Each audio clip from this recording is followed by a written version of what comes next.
হাতে ব্যথা পান নাই তো? আপনারা কেমন জানি চেনা চেনা লাগতেছে। তুমি আমার চিনতে পারতেছো না? আমি শাহিন। আমার স্বামী শাহিন। শাহিন, আইসো। 10টা বছর আমি তো তোমার কত জায়গায় খুঁজছি শাহিন, কিন্তু পাই নাই।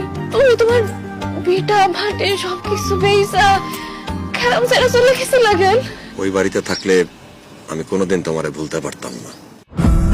আমার এই বাড়িটা জুড়ে শুধু তোমার স্মৃতি ছিল। আমি খাইতে গেলে তোমার কথা মনে হইতো, ঘুমাইতে গেলে তোমার কথা মনে হইতো। আমি তোমারে ভুলে যাইতে চাইছি বকুল, এই জন্য বাড়ি ঘর গ্রাম ছেড়া তোমার রেখে দূরে চলে গেছি।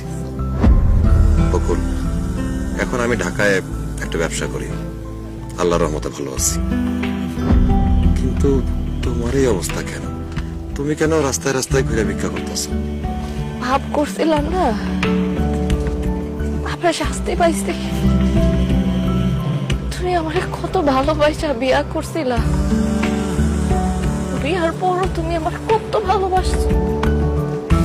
কিন্তু আমি ভাই ভাবি কথায় পূজা তোমার কাছে কাবিনের টাকা চাইছি।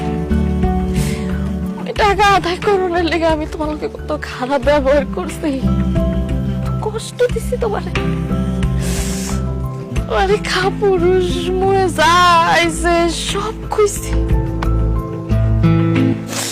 আমি যে পাপ করছিলাম ওই পাপের শাস্তিও না আমি পাইতাছি শাহিন।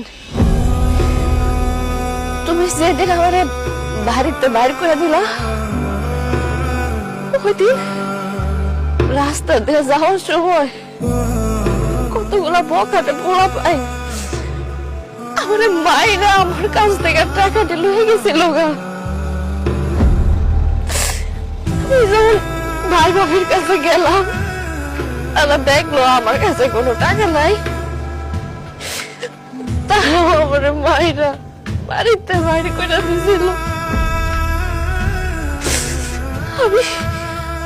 আমি তোর বুঝছি আমার তো তুমি ছাড়া আর কোনো কুল কিনারা নাই। আমি তোমার কাছে ফিরে যেতে চাই। তখন আমি তোমার কাছে ফিরে গেছিলাম শাহিন, সাথে তুমি নাই। তুমি তুমি সবকিছু বেচা গ্রাম ছেড়ে চলে গেছিলা। আমি ওটা নিতে পারি নাই, আমি মানতে পারি নাই। আমার শাহিন আমার লেগে গ্রাম যাওয়া হয়েছে, তার সবকিছু বিশ্বাস নিশ্চয় হয়ে গেছে। আমি তো না নিতে পারি না, স্ট্রোক করছিলাম। এরপর থেকে আমার শরীর খারাপই হয়েছে। আমি আমার যত আত্মীয় স্বজন আছে সবার কাছে গেছি, কিন্তু কেউ আমাদের রাখে নাই জানো। এরপর রাস্তায় থাকতে থাকতে আমার শরীর আরো বেশি অসুস্থ হয়ে পড়ে। আমার শরীরে আর কাজ করার ক্ষমতা ছিল না। এরপর থেকে আমি শুধু রাস্তায় রাস্তায় ঘুরি আর ভিক্ষা করি। আমি আমার পাপের শাস্তি পাইছি চাই। এই কথাটা আমি তোমার তখন বারবার বোঝানোর চেষ্টা করছিলাম যে কাবিনের টাকা নিয়ে একটা নারী সুখে থাকতে পারে। একটা নারী সুখে থাকতে হইলে তার স্বামীর তার পাশে থাকতে হয়। স্বামীর আদর যত্ন ভালোবাসা পাইলেই একটা নারী সুখে থাকে। টাকা দিয়ে সুখ কিনা যায় না বকুল, টাকা দিয়ে অশান্তি বাড়ে, যার প্রমাণ তুমি পাইছো। দেখো, কাবিন হইল গিয়ে নারীর অধিকার, কিন্তু স্বামীর ভালোবাসা হইল গিয়া সংসারের শান্তি। তোমার আমি বুঝাইতে বুঝাইতে কাহিল হয়ে গেছিলাম, কিন্তু তুমি আমারে বুঝো নাই, আমারে ভুল বুঝছো। তুমি ঠিকই কইছো, আমি তখন না বোকা ছিলাম। আমি ভাই বাবের কথার পাল্লায় পইরা বড় একটা পাপ করে ফেলছি।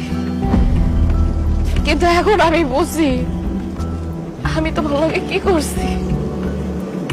আমার উচিত হয় নাই। আমার কাবিনের টাকা আমার সুখ দিতে পারে নাই। আমার কাবিনের টাকা আরো আমারে ধ্বংস করছে, আমার সুখের সংসারটা ধ্বংস করছে। অথচ আমি যদি কাবিনের টাকা না নিয়া তোমার সাথে সংসার করতাম, তাহলে আমি কত সুখে থাকতাম। আমার আজকে অবস্থা হইতো না। আমার শাশুড়ি কেমন আছে? হ্যাঁ, আশা আশা কেমন আছে? ভালো আছে? ওর কি বিয়ে হয়েছে? হ্যাঁ, আশার খুব ভালো একটা ছেলের সাথে বিয়ে হয়েছে। ওর জামাই ইঞ্জিনিয়ার, ওর জামাইয়ের সাথে ঢাকায় থাকে। আম্মা 2 বছর আগে মরে গেছে। অনেক বড় একটা অসুখ হয়েছিল, কত চিকিৎসা করাইছি, কত ডাক্তার দেখাইছি, কিন্তু আম্মারে বাঁচাইতে পারলাম না। আমার পুরা কপাল দেখছো, যার লোক আমি এত বড় অন্যায় করছি, আমি তার শেষবারের মতো একবার তার কাছে মাফও চাইতে পারলাম না। তুমি কি বিয়া করছো শাহিন? বকুল, তোমারও ভালোবাসা যেই মনে জায়গা দিছি, ওই মনে অন্য কারো জায়গা দিতে পারি নাই। আমার মা অনেক চেষ্টা করছিল ওইটা জানার আগে আমার বিয়ে করানোর, কিন্তু আমার বিয়ে করার লাগে মনটা সাই দিল না। এখন একাই আছি বকুল। আমি তোমার একটা কথা বলবো বকুল, আমি তোমারে এখনো সেই আগের মতোই ভালোবাসি।